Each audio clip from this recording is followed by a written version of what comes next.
Good afternoon, sir. Ito po yung project ko sa subject nyo. And ang napili ko pong gawin is online store or online business po. Ito po yung buong layout ng gawa ko. Yan, sir. Ito po. Unahin po natin sa all.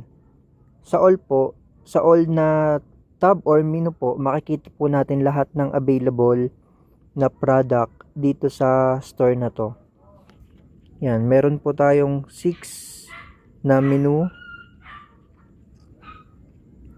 And kung magiging specific naman po yung order, pwede po tayong lumipat sa classic.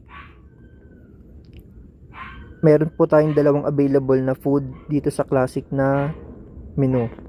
Then, ganoon din po sa spicy. Yan po. Then, sa combo, may dalawa din po. Ginamitan ko lang po ng HTML yung layout or yung background po ng page na to. Then, yung other features and design po, CSS and JavaScript na po yung ginamit ko. Ang simple features po niya, sir, is kapag kiklik po kayo ng order, ay may maliit na magpa-pop up po. Ganun, sir. Yan po, lahat po working.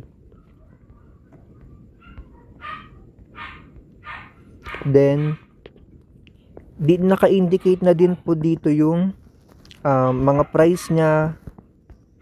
Then, kung ano po yung nandun sa menu. Example po, sir. Mag-add to cart po ako ng lahat ng available dito sa store na to. Yan po, sir. Makikita nyo po sa taas. Nandiyan dyan po kung ilang item po yung in-add to cart ko and yung total price po.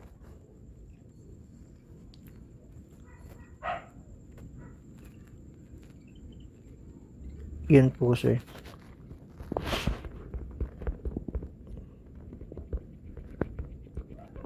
Ayun lang po yung simple CSS and JavaScript features na ginawa ko po dito sa web.